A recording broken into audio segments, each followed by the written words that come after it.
everyone, welcome back to Great Northwest Weaponry. This is Thomas, and today got a special one for you. We're doing kind of a Sig Sauer Double Feature, or 2-for-1 if you will.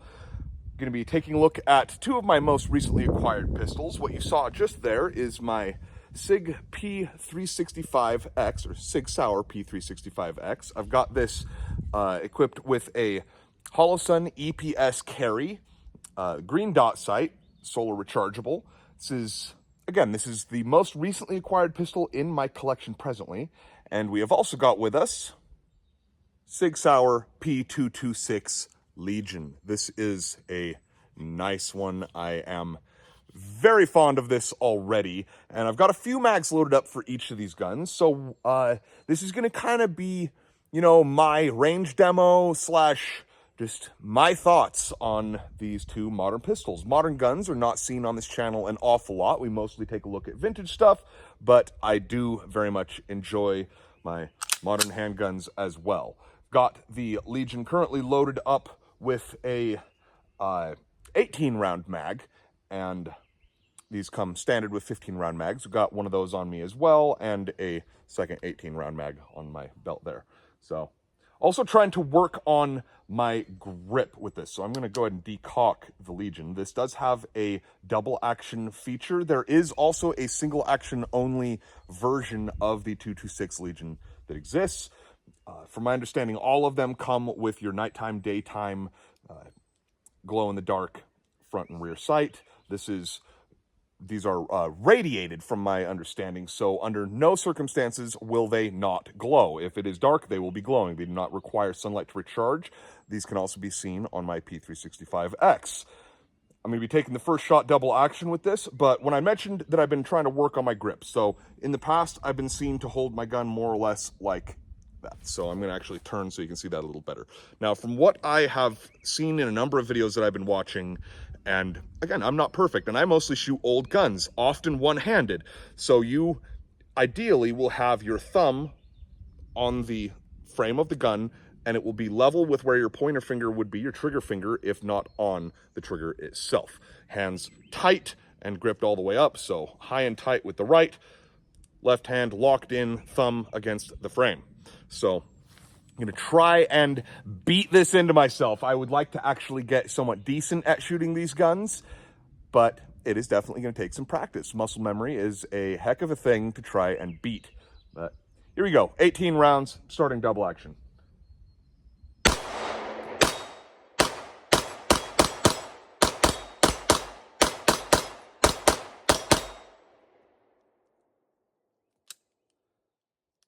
I love how this thing feels. I love the balance of it, and I've always been attracted to the Legion series of handguns, if for no other reason than this grip. It just feels really nice. The G10, it is aggressive without being painfully so, and that is very much an opinion thing. So you'll have to, try it out and see how you like it.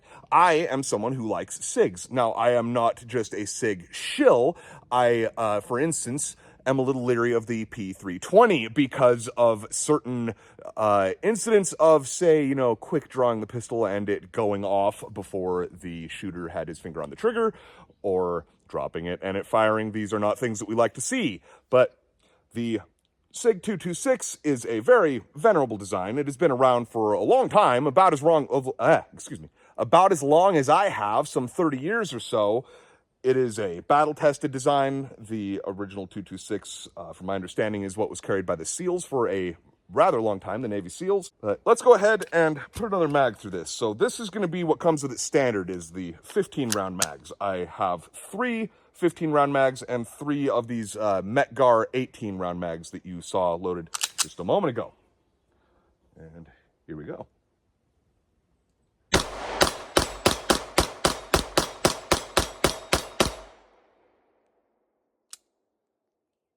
Everything about this gun just feels smooth to me. Like, it is a double action trigger, so there's going to be a little bit of squish. In my opinion, Sig has some of the nicer feeling double action triggers. And this is another one of those 18-round mags that I had mentioned a moment ago. Now, the trigger reset on this is really short. It feels great. Again, for a double action trigger, it is very crisp. Very ergonomic. Everything about this gun is very ergonomic. It just looks beautiful. I've wanted one of these ever since the Legion series first came out and since the 226 Legion was first having demos made on YouTube. I think the first one that I saw was a Colion Noir demo of the single action only model, and I was immediately hooked. Now, this would not be my top choice for a carry handgun.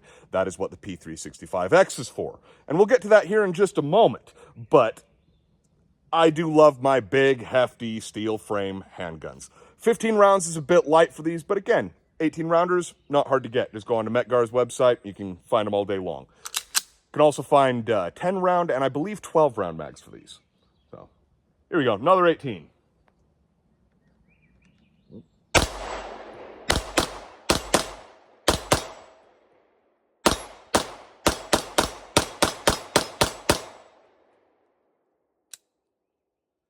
And this is why we practice. Switching between a number of guns, I'm actually out today with a bunch of old guns as well. And though I love the reset on this, it is farther back than I am used to. So I'm going to go ahead and just show up close here. So right there is your trigger wall, and I am very clear. Got an empty mag, no mag in the gun. So this is just for visualization purposes here. So right there, got a relatively long pull, and then boom, and then resets right there. Very short reset, but a long initial pull. And again, when you've been out at the range all day and are shooting a number of guns, the resets and the trigger pull length are wildly different between all of these. So, I'm transitioning from shooting a World War I 1911 just a few moments ago to a double action 226. So let's go ahead and switch over to the P365. We got two more magazines loaded for my P365X. Currently, none in the chamber, just the mag seated in the gun. Now, the X model of the P365 specifically comes standard with two 17-round mags. You can also get 10, 12, or 15-round mags for these. The 17-round mags are a little beyond flush. Oh, I've got a big horsefly landed on my thumb just there. I believe the 15-round mags are flush. The 12 and 10 are perfectly flush with the gun. So go ahead and put this magazine through. And again, trying to keep in the practice of grip with my thumb on the frame of the gun. The P365 obviously is much smaller, lighter, and snappier than the 226 Legion is. So see how well I can control this.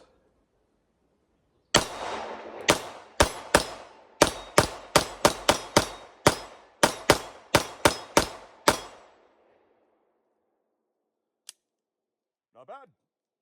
Now, again, I do very much like the trigger on this thing, and it is not the longest pull on that. So this is actually a lot less of a pull than on the 226 Legion. So right there is your wall, and then boom. Now, again, this is a striker-fired handgun, so it's not going to feel like a single action only. Single action only is consistently going to be the best feeling triggers you're ever going to find because it's easier to make them a little more crisp. I am so far a fan of this optic. Kurt's Discount Shooter Supply is who I got this through, and they set up and bore-sighted the optic for me. I have not actually zeroed the optic. We're about 13 paces from the target, and I'm hitting consistently. I'm going to have to come out next time I pick up some 9mm and actually zero this, because this is what would... of these two, this would absolutely be the option for a carry gun. In my opinion, this is one of the better options for a carry gun around. This and one that we looked at a long time ago, the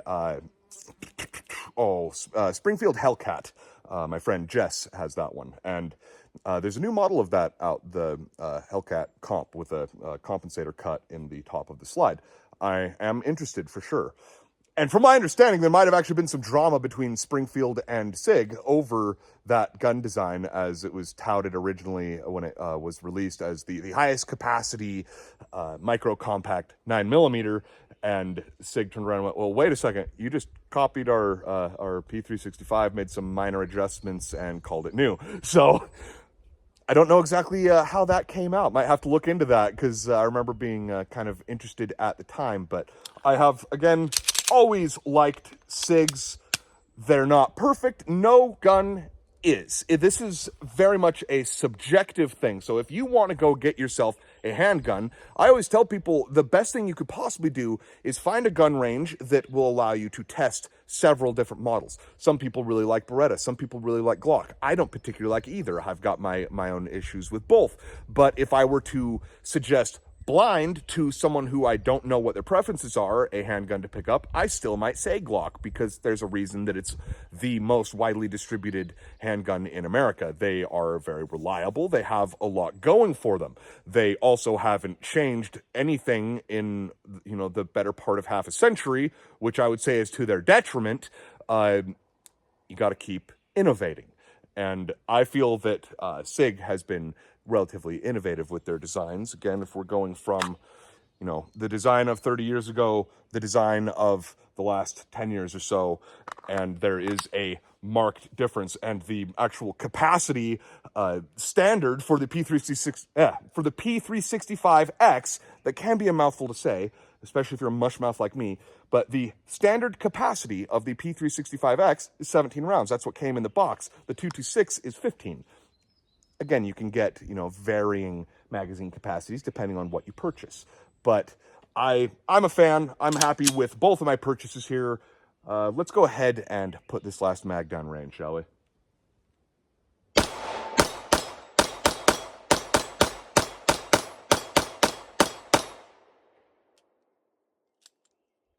Didn't lock open there. I think it's about time we clean this old gal up. It should have locked open, but been taking this out and playing around with it a bit since I got it. I've probably put a couple hundred rounds through it without cleaning it now, so it's high time for a cleaning. And as such, I'm actually going to go from here to my gun table, and we're going to take a look at disassembly on both of these. I'm going to probably start with the P365X, as that is what I'm holding. Both the guns we're looking at today are going to be pretty straightforward to take down, being modern handguns. So with the P365, let's go ahead and just lock it open, drop the mag, and then you see you've got this takedown lever here. Rotate that clockwise into the position seen here, and then using that lever, you can drop your slide, and the whole top assembly just pops right off. And then you've got your recoil spring. Fishing this off can be a little bit of a pain, but there we go. And then barrel, kind of got to slide it forward and then pivot up and out. And that is all she wrote. Again, pretty straightforward, pretty simple. Put it back together is just the reverse order of operations. Barrel in, recoil spring in, and just make sure that it's facing the correct direction. So you can see that end there, that is what you want facing into the nose of your gun.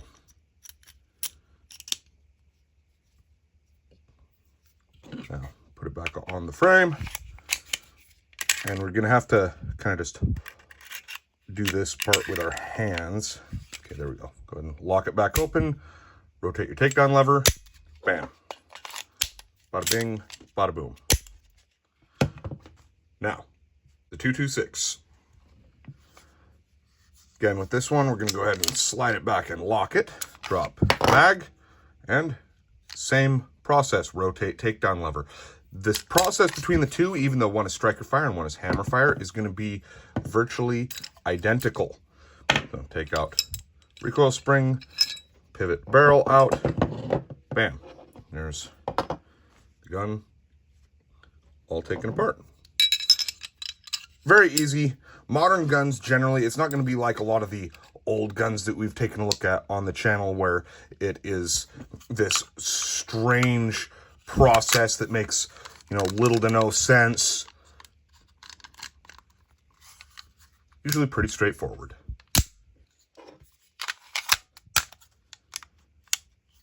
That's all she wrote. Hope you guys have enjoyed our Sig Sauer Double Feature. Definitely been fun for me. I will definitely be taking both of these guns out for a lot more videos in the future.